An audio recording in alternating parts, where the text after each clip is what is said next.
रो रो के कटेला अब हर रात हो। तू बन गईलू किसी और के साथ हो।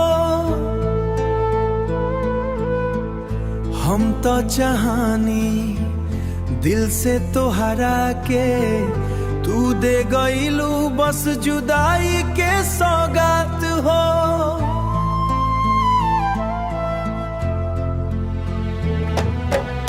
तोहरे खातिर दुनिया से लड़नी, अपने खुशी सब कुछ छोड़नी।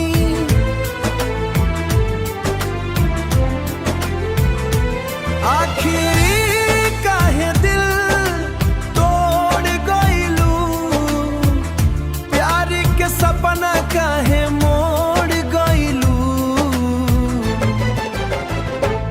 अब ना करब प्यार दोबारा, दिलवा टूटल बा प्यार दोबारा, दिलवा टूटल बा हार बेचारा, दिलवा टूटल बा प्यार दोबारा, दिलवा टूटल बा हार बेचारा।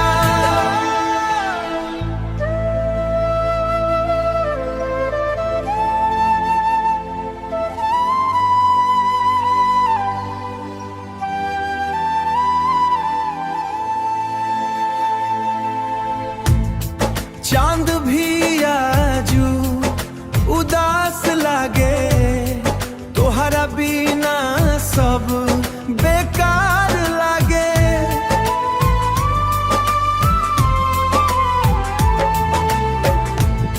रात भर जा गीले अखिया, याद में तोहार रोवे पलकिया। एक दिन एहसास होई जरूर, सच्चा प्यार न मिले हर बार हुजूर।